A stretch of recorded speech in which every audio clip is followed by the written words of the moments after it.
Ta ta ta ta! Where's the recording? I guess it's recording. Perhaps it's recorded. Guys, it says live. It says live. Oh, yeah, it says live. There it is. Isabel, guys, welcome back to the Arsenio Buck Show. Man, I am your host, your crazy host. If you guys don't know me, you will. But today is not about me. It's about this wonderful individual. She's like my favorite person in the world. Isabel Hunt. And you know what? I'm crazy, huh? Oh my God, I know, man. No caffeine this morning. I don't think I need caffeine. But anyway,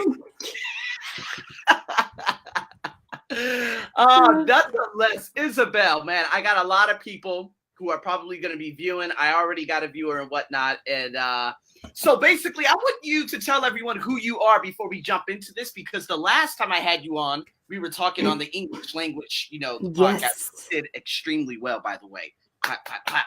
And Thank you. Now we're what is it? Now we're on the Arsenio Buck Show, and we're talking about some real good stuff. So tell the world who you are.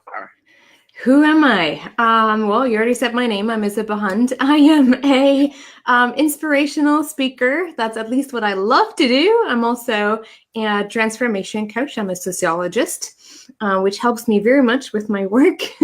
I'm also an author of the book, The Power of Faith-Driven Success, a 2 times Amazon bestselling co-author and emotions clearing practitioner. I love, love, love working, especially with younger people, meaning younger than me. You acting like you old, Isabel. Well, I'm still millennial, but I'm still on the end of it. But no, I love the young generation and their passion for the world and to changing the world and making it a better world. So I really love that. But in particular, I work with highly, highly sensitive people, also known as empath warrior. I coined that term a couple of years ago because they're the ambiverts, the extro, introvert people, and sometimes they are having a bit of a problem with getting both in balance. But most of the time I speak on the topic emotional intelligence from a spiritual perspective, which is a little bit of a unique perspective in comparison to what most people talk about when it comes to emotions.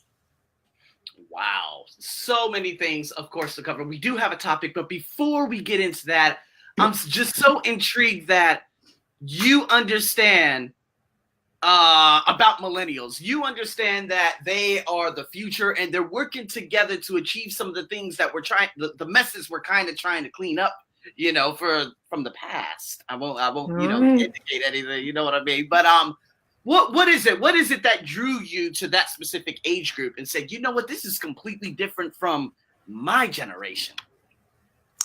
I don't know if there was anything that drew me to them. It was more the other way, where they felt drawn to me. Suddenly they sent me messages, and especially when I speak, usually they're the ones who come up front and want to talk to me and want to know more about what I do and really say, hey, for the first time, I feel like someone gets me and someone understands me.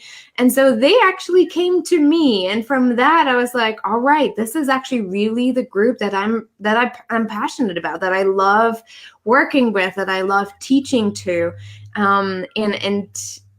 Yeah, I don't know. There's a thing, if there is a popular opinion about a specific group of people, I usually feel drawn to them to draw out the opposite of it, like especially with millennials and Gen Z, like we're all entitled and lazy and I don't know what else there is. Yeah. I kind of like to push the buttons, to say it that way. Like, right. Yeah, no, that's not true. So, and then I go the other direction. So I kind of like the rebel approach in my work. Right. Okay. Yeah, because again, it's so funny how a lot of people, they've been throwing that phrase around, entitlement, privilege and whatnot. I'm like, okay, well, we have to first define that. Then we have to look back at what the opportunities we have available with us right now. I was just listening to Eric Thomas saying, man, you guys have all the tools readily available compared to what there was back in the 90s. So, yeah. So, okay. All right. So here we go. So the topic for today is overcoming limiting beliefs. Now, what are limiting beliefs, Isabel? Well, you want to start with some examples? Because we had this conversation. We had it so Absolutely. many times now. Like over the last couple of weeks, we were writing back Yes. and forth and leaving voice messages because you have questions and you wanted to know a little bit more, reflect on things. What are limiting belief? It's actually interesting. I think I thought about that a lot because obviously in the online marketing world, so many people just throw out the word or the phrase limiting beliefs. You need to overcome your limiting beliefs.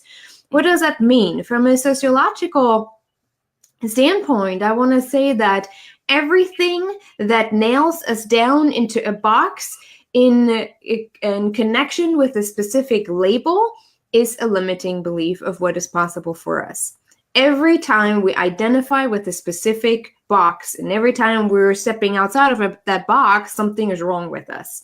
Like even when it comes to mental health, if it comes to like millennials, if we're not fitting in the box of lazy and entitlement, there must be something wrong with us, right? Right, exactly. Anything that keeps us hostage to a specific box is a limiting belief. And that from a from the view of a sociologist, I always call myself a sociologist who's breaking up with labels and statistics and any kind of boxes, really. Mm-hmm. Because there's this common knowledge or this common understanding that we do need them to identify where we all fit in and how we can operate within a society. I personally believe that we have totally overcomplicated all of that so that now we have generations that are like, I don't know where I belong. I don't know how I fit in. It's just very, very overwhelming. And I think nowadays we have even more limiting beliefs than most people back then because there weren't as many labels as we have today. Wow. Okay. So what are some of the, let's just say, labels? So we're going to get into that because again, Luke and I, we just had a podcast with a guy named Nathan. You know, he suffered from, of course, and has been I know suffering from them. Yep. cerebral palsy. Yep. And so he started a movement saying, I think it was the no label movement or something like I that. think so, yes. And I thought about it, and I'm like, dude, that means so much. It's kind of like when people say, "Oh, you have ADD and ADHD." I'm like, okay, so what do those terms mean? Yeah, I have attention deficit for people who are not, you know, they don't deserve my attention. You know what I mean? Like, come on. Oh, Right. so let me guess. Oh, I have attention deficit and I'm hyperactive. You know what I mean? Like, shut. But anyways, there is a strong label out there in America. So I realized over the last couple of weeks, Isabel, that in America, we have nationality. So when we fill out job applications, there's the let's say you have Mexican, okay? It's not Latino, but sometimes it's Mexican, sometimes it's Latino. So they put all Latinos into one. You have Asians, so they put all Asians into one. But then you have two colors, black and white. I don't look at those as nationalities. I don't look at those are colors. So when you first went to America, were you like, what the hell's going on out here? Were you like shocked? Actually, I never even thought of it. Now that you say it, it is true. It usually is Caucasian, Black, Latino, or Hispanic, actually. So yeah, you don't really have that in Germany, not that I know of, at least never when I applied for any jobs. But you're right. Actually, what bothered me more, but that's because of my own experience, was the bilingual term. And when I said, yes, I'm bilingual, no, you're not. You're not speaking Spanish. That's not considered bilingual. So that was something that bothered me much more because obviously that was what affected me in that moment. Where, yeah, the rest was like, okay, that's just weird, but all right, that's just whatever. For the longest time, I didn't even know how to spell Caucasian. I still would probably spell it wrong. And I don't even know what is like Caucasian. I mean, you have Asian at the end as almost a suffix. So what's a ca? You know what I mean? Like, I think they just, oh my God. So that's why when you're on the outside and you're looking in, I'm not sure if I told you, but I remember when I was in Australia, I was working as a dental assistant, and the dentist said, hey, so what are you? And I said, I'm black. And he stopped drilling. He looked at me and he said, excuse me? I said, I'm black. He said, don't ever say that again. You're brown. Yeah. What's your heritage? And right then and then, I realized that, whoa, what have I been taught in that country? You know, not necessarily, it's not, it's like blueprints, right? So Lisa Nichols, she says it's not necessarily bad, but it's no longer it doesn't help you anymore. To call yourself a color, look at me. Does this look black to you? Like, what does that? Look at me. That's like pale to somewhere. Right. I mean, do you look like that? You understand what I'm saying? Kind of, yeah. I have a few freckles, if you ask me. I actually have a lot of freckles, but that's about it. No, I think when it comes to labels, and I noticed that growing up in Germany, I grew up in East Germany, right? So that was for the first few years of my life, communism. And I think at that point, you are just, I don't know, like racism and discrimination never crossed my mind until I came to the US. Wow. I worked for a Black family, and the first thing they said was, oh my gosh, we didn't know that white people are like you, or that people from Europe are so much different than people from South America. And I'm like, excuse me, like, what does that have to do with my work in taking care of your boys? Like, it never crossed my mind. For me personally, and you know that, I have this gift, right, where I can see color around people. I have this condition, this neurological condition where my brain is translating everything into color. It's called synesthesia. And in my case, it actually goes a little further than that, where I focus on people and I can literally see a dominant color around their heart. And I also study the psychology of color, and any kind of color that just comes to mind where I'm like, okay, this person, the dominant color is blue. I go to my chart and I look at, okay, blue. Blue is the color of the throat chakra. Where are they holding back their voice? And there's some other stuff. I try not to remember it so that I don't get prejudiced when I look at people. I'm like, oh yeah, I should be seeing green, but for some reason, so I try not to remember everything. But it has helped me to look at people from a different perspective. And I'm using that now to support people in overcoming those limiting beliefs, especially social beliefs, social stigmas. In the way I see it. Now, people say just because of that statement, you're already racist, and I never understand why or how, and I have my biases, and I totally honor that, and I totally acknowledge that as well. Nobody is perfect. Would be really great if we were. But the difference in how I look at it is I can acknowledge it. I can say, yes, because of your skin color, you have those and those difficulties, and it's justified the way you operate. I understand your fear. I understand what you're talking about.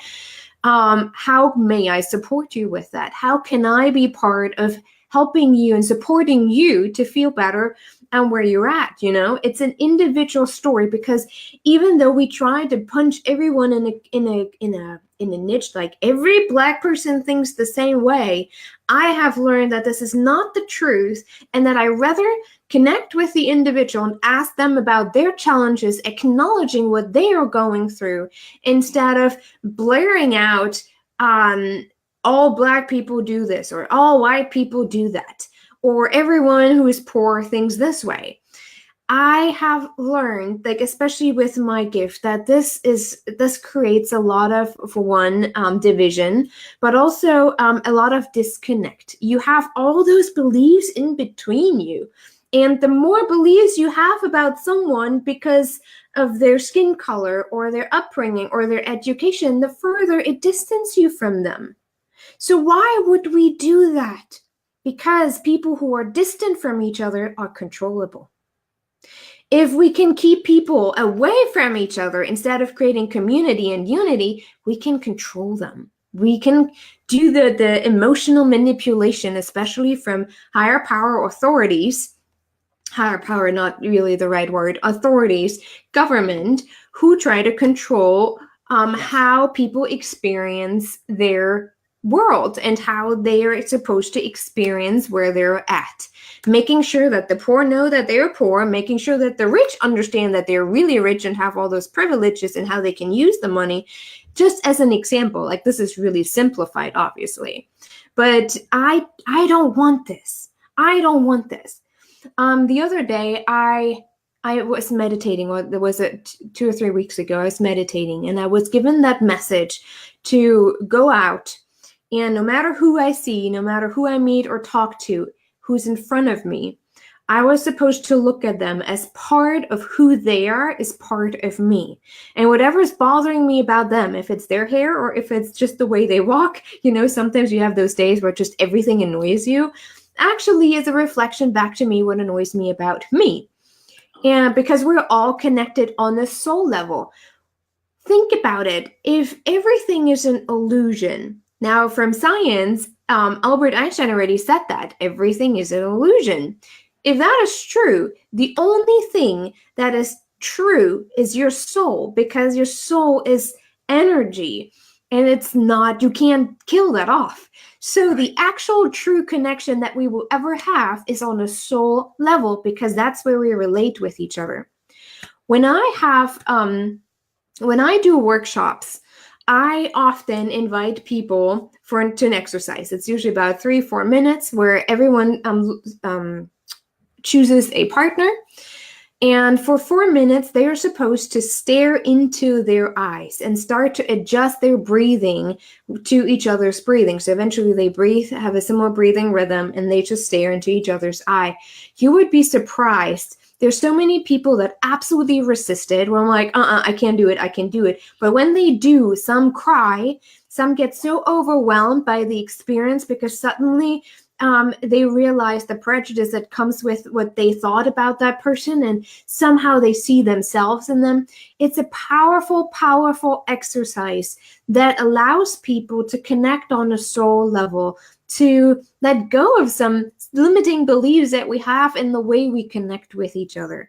Like I said, I really believe that we have created way too many labels, way too many boxes in our society just to be able to control each other even more and to feel somehow we belong, instead of letting go of those limiting beliefs and saying, you know what, here I am and here you are. How can we bring this world better and moving forward and bringing it together and spreading more love, because that's all there is from a spiritual perspective. God is love. We are love. That's what we're here to do.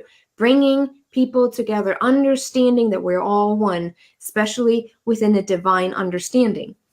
And limiting beliefs are the same way. I think a lot of us enjoy limiting beliefs because it helps us to stay safe, and it helps us to feel like we belong. We belong to that specific group, and we all have similar challenges. So here's where I feel comfortable, right?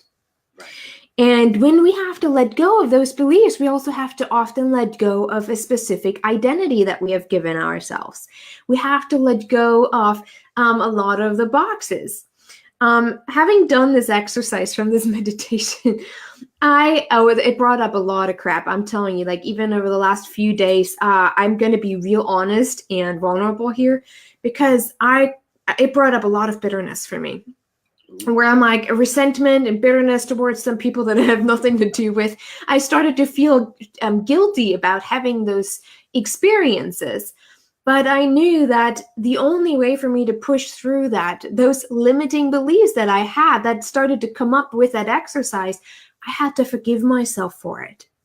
I had to forgive myself for it, and I had to forgive the others who triggered it in me. So there's always a back and forth, always a with each other, right? And I'm still working through it. I have a session with my coach tomorrow. Like, I need to shift some energy because it's getting bad.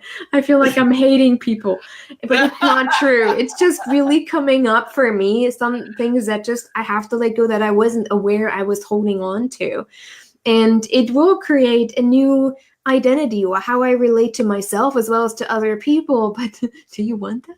Oh no, that's a lot of change, right? Then I have to maybe let go of things that I've created for so long, or I have to start representing myself in a different way and my brand in a different way. But it's all part of the soul's journey. And if we truly want to connect more, and letting go of some of those limiting beliefs, we have to identify the labels that we're holding on to that identify us, and then intentionally choosing to let those labels go, or asking, why am I holding on to that? What does it give me? How does it serve me? Even if it's not really serving us in a positive way, it may still serve you in, it helps me to avoid taking that next step. It helps me to just ignore some of the things that need to be healed. It helps me to not have to connect to those people that I don't really like.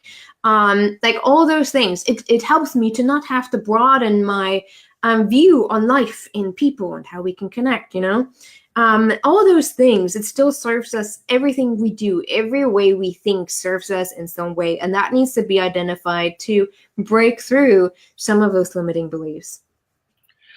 Wow, I'm telling you, man, I love me some Isabels, man. There's just so many things that I'm going to tackle. First and foremost, Annie had commented saying that she loved this and she totally agreed with what you were saying in terms of like a higher authority having a more power of controlling us. And, that brings the divide.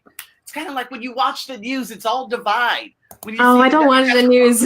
All divide. You know what I mean? Like, well, of course, yes. I don't either. But, okay, triggers. So I'm going to get into something that I just talked about on one of my podcasts yesterday. So anytime, and this is something that I'm trying to get over, okay? This is some vulnerability. Now, you already know about a lot of this, but I had a friend, and I remember I was like, hey, let's hang out. And she kept like shoving me to the side, kind of like an annoying cousin that comes to the party. And I'm like, okay, this is a little bit weird. And so next thing you know, I see her Instagram. And of course, if you guys don't know what I've been through out here in Thailand, a lot of racial discrimination, blah, blah, blah, blah, blah. Right. And so what had happened was that she was hanging out with another guy that was from Slovakia. Now, of course, the nationality and nothing matters, but this just kept, it started triggering the memories of, yep, you know what? I knew it. I knew it because this is what Thai women have always been. They love the white guys. They love the Anglos. They love that. You see what I mean? It triggered me. It triggered the hell out of me to the point that I kind of blocked her. I feel bad about that. But anyways, it's just... you can unblock her. It's terrible, I know. But, Isabel, it was just like another week ago, I had another trigger. Here comes this girl, of course, Thai. She's coming out of the elevator, and she's a little cute. And behind her is this big, goggle-wearing, 6'8". I mean, he ain't the most handsome man on the planet. I have no room to judge. I'm trying to keep my judgmental side out. But I'm like, are you serious? What do you see? Look at me. Look at this. And I said, you know what? And it just gets me so, it triggers me. So these are the little things that seemingly, and it's funny because one of my friends, she just put LOL because I'm telling this crazy story. But, and I'm just like, Isabel, I'm just trying to get over that. Every time I see a Thai girl with an Anglo, and it has nothing to do with the Anglos outside of Thailand, okay? I'm just trying to speak from my perspective because I know a lot of them come here for exploitation and for some of the darnest things. You know what I mean? But I need to get over that. I need to stop myself and somehow say, okay, that's enough. I'm going to stop, oh my God, Isabel, I'm just... So well, let me help you through some of that. Because it has nothing to do with the Thai girls or how they respond to you. It goes way further back. Take a look at how you experience life here in the U.S. growing up. How often have you been judged for the way you look? How often have you been judged at school just because you're Black or because you're from a specific neighborhood, you're less than? It always is that less than. But your heart is like, I'm not less than, I am Arsenio. I know the power that I have. I'm amazing, right? You know that at your heart, and you have so much love for people. So the belief that you have created growing up, or that people have pushed on you growing up, that you are less than, is now struggling with you knowing who you are. Does that make sense? Yeah. Yeah. And so every time you have an event, it doesn't even have to be a Thai girl. It could be when you apply for a job and someone is white and applies for it and they get the job and you don't, you will have the same experience pretty much, because it's always about this belief, I am less than, but I don't actually really want to believe it. Like something inside of me tells me that is not true. So you start this inside war with yourself, right? And like, less than. I know people have told me that I am less than. So obviously, this is why I didn't get the job. This is why I don't get the girl. This is why I perceive all the judgments. But you, on a soul level, know that this is not the truth. Otherwise, you wouldn't become aware of it. Otherwise, you would just accept it as your truth. Right. Oh, okay. Well, yeah, it's funny because maybe right when I started, I didn't look at anything as being black, white, or anything when I was a child. You know what I mean? Until it was right before high school, events started happening. I liked this girl. She was, I don't know what she was. They're all American, but they're from, we all look different. Okay. We all have different heritages. But she said, "Oh, I'm sorry, I don't like Negroes." And I'm like, "What's a Negro?" Because I never knew that. I was never exposed to that growing up. My mom and my father, they never taught me about racial discrimination back then. Probably within 2 weeks later, I was riding my scooter on the street, Halloween night. This guy says, "Get out the road, call me the N-word." And I'm like, what is going on here? It was like a stray of events. So honestly, when the trigger comes, I think it pinpoints like back to that specific moment, because guess what? The girl that said I don't like Negroes, she ended up being Asian. The guy that ended up saying the N-word to me, he ended up being white. So now, if we fast forward to present day, and I see an Asian, and you see what I mean? So maybe that kind of all relates to one. I mean, it probably goes even much further back than that. Those events were the ones that made it more conscious to you. Subconsciously, it probably, from the history of Black people in the US in particular, that less than has always been part of the history. You're just a slave. You just work for me. Like, you are worth less than I am because you work for me, or you do that, or we bought you. And it's a string of, we call it epigenetics. There's a lot of research done on epigenetics, right? And so that is generational curses that need to be broken up. And I think our generation is starting to have a whole different level of awareness, where we recognize those stigmas, those beliefs, much faster than our parents ever have. Most of the time, if you look at our parents, no matter where we're from, they just accepted it. They just lived with it. Well, we can't change it, so whatever. Our generation is like, okay, we're not accepting this, so we're changing this right now. This is not acceptable because it's not true to who I am on a soul level. We just feel deeper than probably other generations because, well, I don't know, it has been suppressed so long that at some point it just bubbles all up, and eventually, like, unfortunately, we're the generation that has to deal with it. But so probably goes even much further back. Who knows? Even subconsciously, your parents were living this kind of way, always a little bit holding back, like, well, we're not worthy anyways, or we shouldn't be doing that anyways, you know? Maybe they gave their power away on a subconscious level that you as a child observed. And then suddenly you have those events growing up and being older and having more of a conscious understanding, and you hear that, and it falls right into that narrative that you have watched most of your life. Your parents do, your grandparents do, your community acting out in a similar way.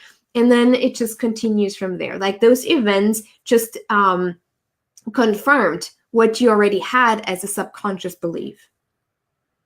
Oh, wow. Okay. Oh, boy. So, I mean, so when it comes down to, you have your social limiting beliefs, such as something that I, definitely that I'm suffering from.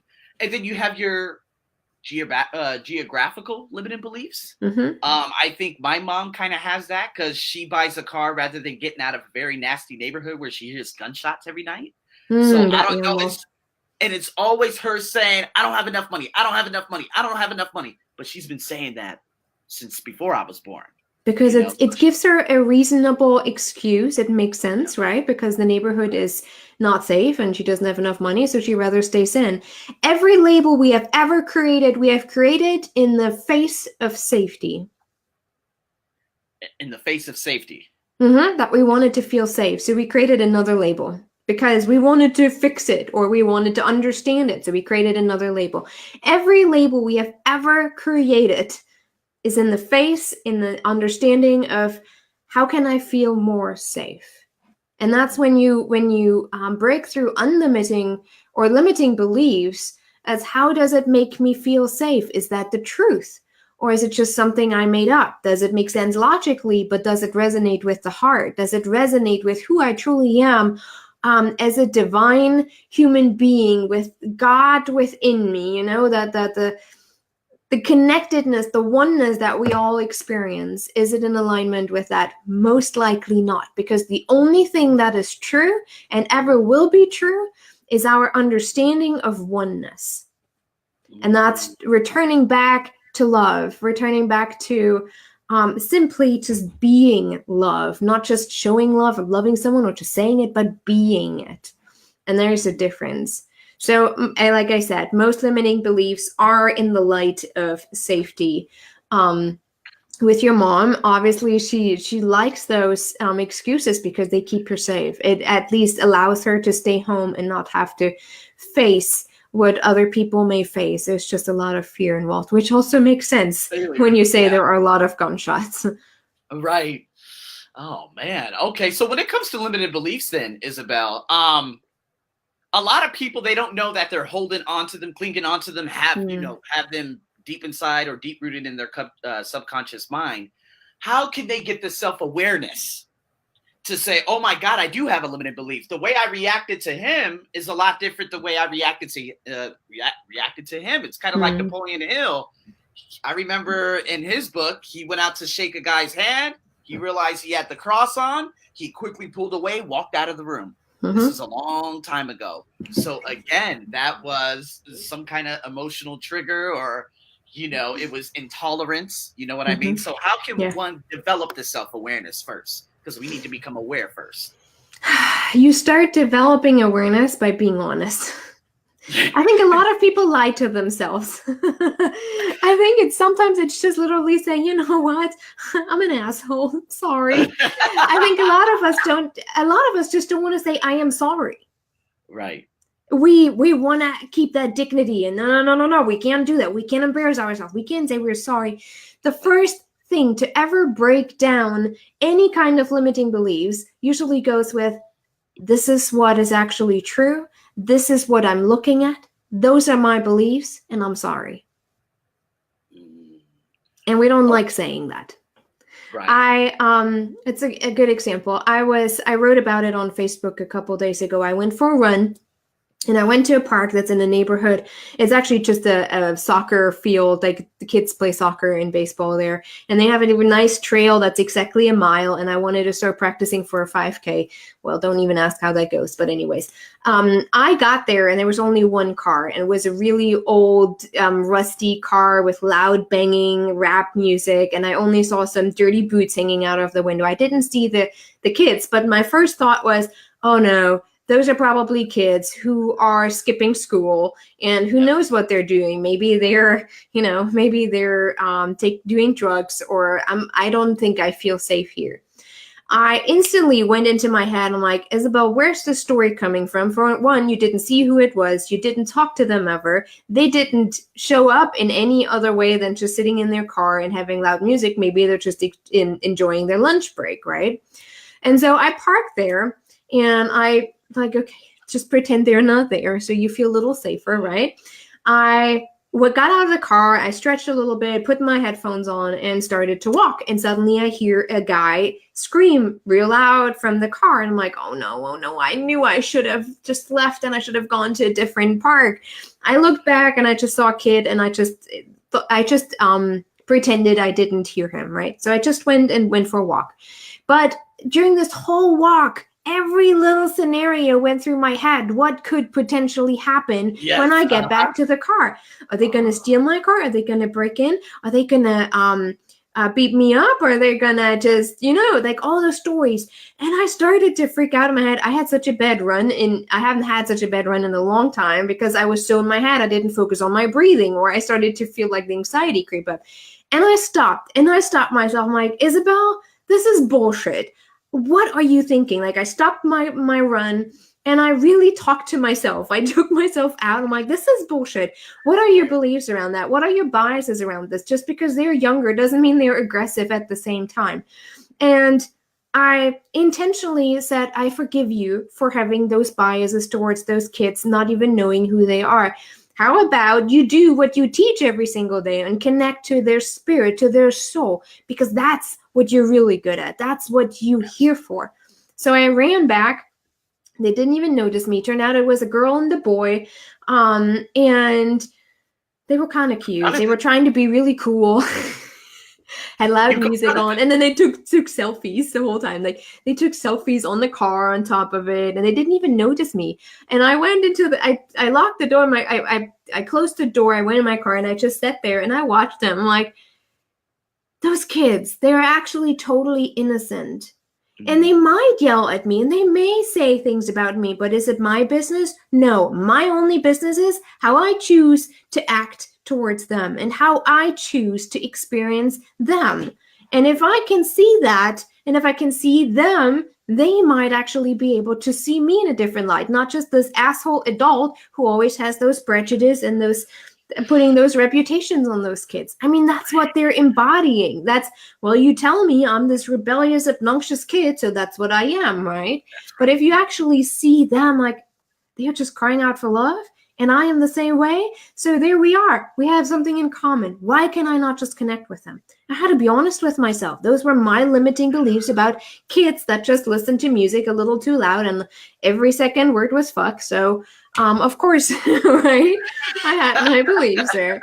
But it was so profound for me to have this in real, right there in front of me, where I realized, oh my gosh, if I'm not honest with myself, I will not be able to connect to any of those kids ever, because I just show up with those judgments towards them. I show up thinking I am better than them. I show up thinking that I'm going to teach you how to be a better person, when there's nothing to be fixed about them, right? And so I had to stop myself. I had to be really honest, and it hurt. I'm like, dang it. I teach it, I coach it, and I don't even do it. But I had to be honest, you know? I had to be honest with myself and say, you know what, Isabel, I forgive you. And I forgive them too, because like I said, I am you. Part of you is me, and part of me is you. We see each other in each other. And what I do to you is what I do to me. And so with that understanding, I'm like, okay, just tune in with them. And it turned out they are actually very genuine souls, slightly insecure, not quite knowing where they're fitting in, trying to make up that box where they can fit in, right? But every limiting belief starts with being honest with yourself. Creating awareness starts with being honest with yourself, and potentially having to admit that to other people too, that you have those limiting beliefs toward, especially socially. At some point, you have to say, I am sorry. And I love how, hold on, I'm going to have to turn on my lights. I love how Marianne Williamson said that in her town hall meeting. She said the first thing is to just simply acknowledge and to say, I am sorry. They were talking about the reparations for Black people here in the U.S. due to slavery. And she's like, we can no longer wait to say, I am sorry, and then take actions accordingly. Most of us, we either say, I'm sorry, and we don't really mean it because there's no action behind it. Or we don't even want to say I'm sorry. And that's the danger that we are in our society, where everyone thinks I'm right. I am right, and therefore my label is right. And awareness is in particular connected to emotional awareness, and we've talked about that a lot too, and that's why it's my expertise.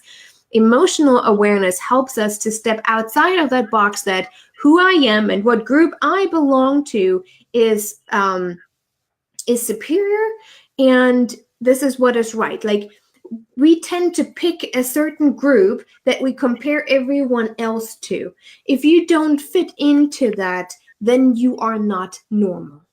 And it's the same with mental health. It is the same with social stigmas. It's the same with education. It's the same with race, everything. Who is the standard? Who do we compare it to? That is my question. What are we comparing things to? Who sets that level of comparison? Right? Man, that is true. Oh my God. I've always wondered about that too. And especially, oh man, just blown away. I mean, that is just amazing to be able to have that deep awareness, You know what I mean? And I don't know how long it has taken you to build that up, but I figured that out. I'm Stopping stubborn. yourself. It takes a while. Yeah. But stopping yourself and saying, okay, what the hell's wrong with you? Being honest with yourself. Then that third part is the forgiveness. Mm-hmm. So that you going back to your car, you didn't have that anxiety building up in you anymore, right? You went back to your car like, okay, I was honest with myself. There's nothing wrong with them. And then you sat there, you evaluated the situation. You said, what was I thinking? Yeah. And someone asked me after I posted that, she's like, well, let me be real honest. Did you see their race? I'm like, for one, no, I didn't. But what does that matter in terms of emotional awareness? Every bias is important to acknowledge to create emotional awareness. She's like, well, I thought you were just honest about that bias. I'm like, I don't get it. Like, I don't understand why that is of significance. When I talk about creating emotional awareness, would I have acted differently if they were Black? I don't know. Maybe, depending on how they would show up. If they show up with a gun on their side, which is allowed, right? I would probably freak out a little bit. If they were to have an aggressive demeanor, I probably would freak out a little bit. But does it really depend on race? I don't know, because if they were a white person, I would probably feel the same, freaked out. So I don't know if I personally can differentiate it. And obviously there are probably biases where you automatically go from what you've learned, like, oh, they are living in this neighborhood and therefore they are, I don't know, poor or they're uneducated, you know? But I'm catching those. I have been doing this work for over 10 years. I am starting to catch those thoughts very, very fast. And I'm like, okay, that's a bias. Can I forgive myself for this? Can I let it go? And just purely and entirely focus on their soul. And then for me, it's like, focus on their heart. What do you see? And I think we're getting more and more to that level where all of us, not just people with a specific gift, but all of us are able to walk on this earth almost like, yeah, I know your story. You never told me that, but I kind of can pick up on it. I can see you. Where we really can see each other. Like, there was something going on with another guy, and I really admire him and his work. And I said to my husband, I don't think he's with his girlfriend anymore. And he's like, well, did he say anything? Like, no, I don't know him personally, but I don't think he is. A week later, it's like, yeah, we broke up a week. He said it online. And I'm like, I already knew that. Just because I saw the person, but it didn't have any hold on me. It didn't, like, there was no judgment. It's just what it is. Okay. You know, but I think we're all getting more and more to that level of awareness where we can feel and experience the world in a similar way. But like I said, the key is awareness and honesty with ourselves, and then also acknowledging that to others within the society. Right. Yeah, it's really bothersome hearing, like, you know, a question like that from someone. Did you see what race they were? So that's it triggered me too. It's kind of like, okay, what race? He was human. I mean, if you're asking what race he was, triggered me too, because all I was thinking, like, I did the work for 10 years, dang it.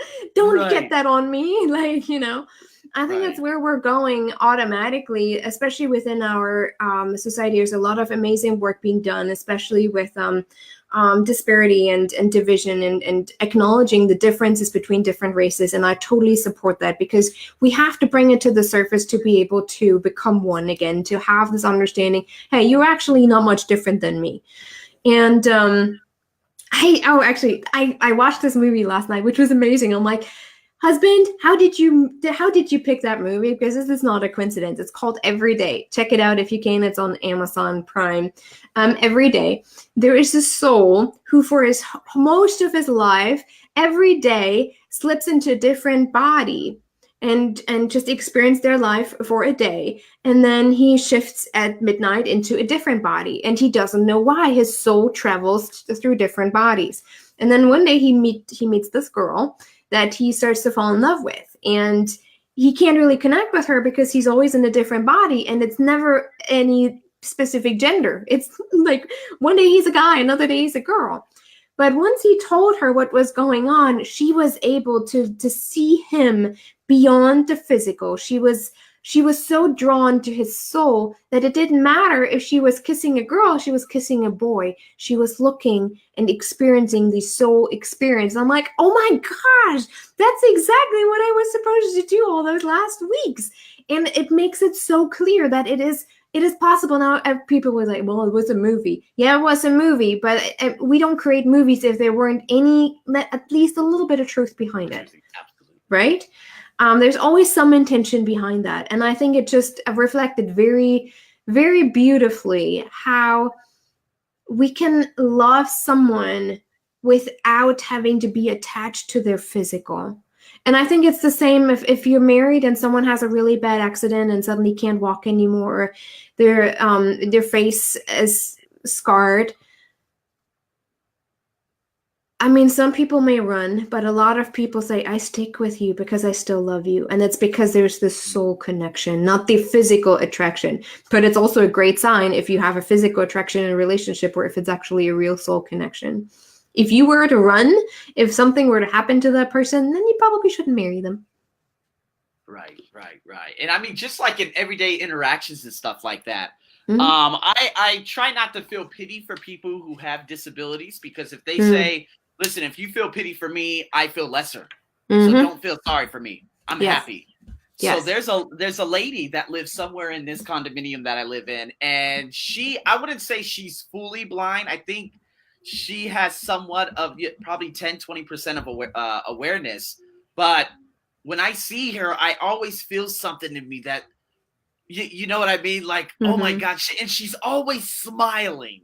You know, it always gets me, because I'm like, yeah, oh man, it just puts life into perspective. But at the same time, I'm always saying, oh, meaning where are you going here? Let me help you up the stairs. And, you know, but at the same time, she's like, no, I got it. But she always says, thank you, kapumka, thank you. And then I call the security over at the SkyTrain. I say, come on, come help her. You know what I mean? But maybe they don't want that help. So I don't know, just trying to fit it, like, yeah, that triggered what you were saying. It kind of triggered what I don't feel sorry for people. I still have that connection, whether they're in a wheelchair, whether, their arm is, I don't know what they call epilepsy. This just different disabilities everywhere. You know what I mean? If you have autism, et cetera. I've worked with those people before, especially in Australia, for almost like 6 months in America. So yeah. Oh my God.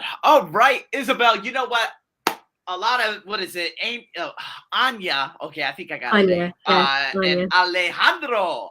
A few people have been commented. And to sum this all up, if anyone has those limiting beliefs, could you give like 3 or however many actionable steps you believe some people could take today to start overcoming those beliefs?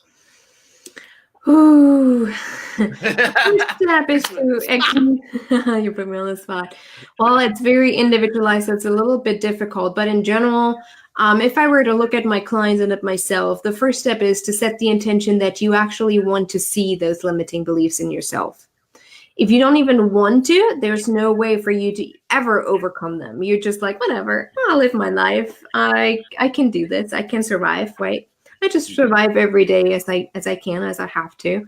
And so the first thing is to make a very, very clear intention. Yes, I declare that I'm ready to take a look at my limiting beliefs. And you can just literally ask the divine to show you. You can just really pay attention on a daily basis. It could be as simple as an exercise. I give that to clients often, where I have them take a journal. And for 1 or 2 weeks, I want them to write down from the first thought that they have in the morning after waking up to the last thought that they have before they go to bed. And what shifted your emotion? What shifted the feeling that you are experiencing? What were the thoughts behind that? Who were you connecting with? What was the event that shifted the emotional experience? And when you take a look over time, you will see that, oh, there's a specific pattern. So if that pattern shows up in the way I think about things, what is the limiting belief behind that? And then you have to be honest with yourself. Okay, is this limiting belief actually serving me in some way? Is it keeping me safe from where I'm at? Or am I ready to let it go? It is about declaring and setting the intention. Literally, like you just literally go and say, I'm setting the intention of letting go of this limiting beliefs that I am not worthy of having more money. And then you just pay attention where it shows up on a daily basis. If you even can, write down the opposite. I am worthy of money, and it will come to me with grace and ease. Create an affirmation. So every time this thought comes up, you read down your affirmation. It starts to rewire your brain towards a more positive outlook on life. And like I said, the awareness is key. Like you really have to pay attention to what you think. Where are you racing through life? Where are you just constantly busy to avoid certain beliefs or to avoid certain emotional experiences for yourself, right?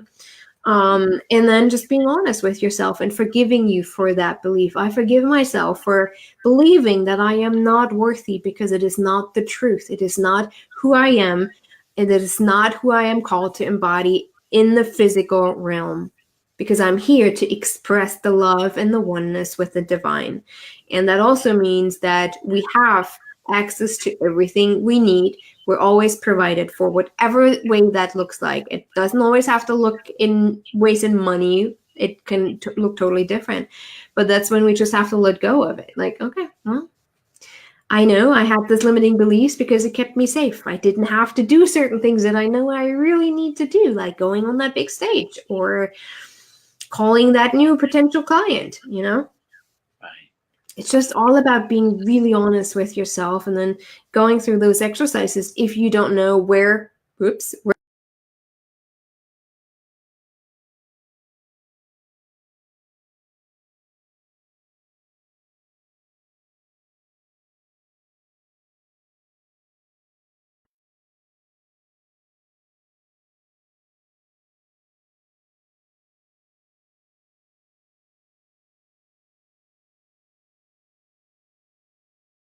Here, I can see you. Oh my God. What? I can hear you. Can you hear me? Yeah, I can hear you. Are we still live? Oh God, can you see me? I can see you too, yes. Oh my God, it is a miracle. Yes. Oh my, you know what? Be live. Hey, but that's pretty good. I mean, towards the end, a little bit of a mess up. Not too bad, right? I'm grateful. It works, right? Yeah. I guess it will resume, so I think we're good. But yeah. So yeah, those are, I think, actionable steps that are very general that everyone can implement. It's like an adventure. Let's explore a little. Let's go on an exploration, like a little cool adventure within yourself and checking out the maze that you're walking in your head. Yeah. Yeah. Make it fun. There's not everything is bad. Not everything is, oh my gosh, it's so bad. There's everything wrong about me. No, just make it fun. Make it fun and just have that adventure with yourself. Let's explore a little. Right. And I say that to my son, to my 5-year-old always. It's like, it's not getting harder, baby. It's just getting more fun. And now he's always like, I know, mommy, it's just getting more funner. He always says funner. It's just getting more funner. And then it gets easy, right? I'm like, yep, you're totally right. We're just going to have fun with it. You know, I love it because sometimes when I go into those, I like to call them sunken places. When my thoughts get a hold of me, that's it. My thoughts get a hold of me, and then I get on that cycle. And that's why I love Dr. Joe Dispenza so much, because it's kind of like I reaffirm those feelings of judgment to myself. You know what I mean?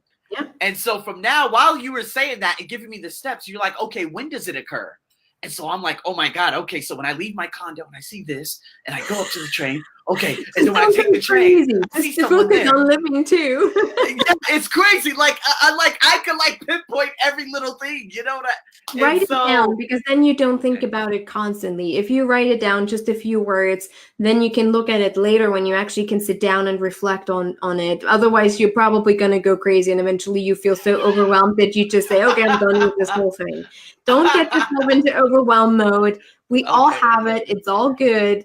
We're all working on it. We're all moving forward. We're all growing, right? It's just all part of the journey. There's no judgment. we all have those biases. We all have those limiting beliefs in so many different ways. And it's just giving ourselves a little bit of grace. I think that's the most important part, giving ourselves grace in how we experience the world and how we want to change it, how we experience the world. Beautiful. Man, Isabel, thank you so much. Man, these topics, especially while we were speaking and whatnot, I was like, another topic, a fine topic would be about depression. Because I saw you like my video, you know what I mean? A lot. Yeah. Oh my God. So again, we got a heck of a lot of reactions. We have, I don't know how many views, but a lot of people, they were reacted, and we have quite a few comments and stuff. So man, fantastic. Isabel, thank you so much for sharing your wisdom. For everyone who's tuning in, maybe on the Facebook, or if I could actually get this audio out and put it on my podcast, how could they get in contact with you? Although it's kind of going to be shared everywhere, so they know where you are. But go ahead. Well, the easiest way to connect with me is through my website, isabelhunt.com, isabelhunt.com.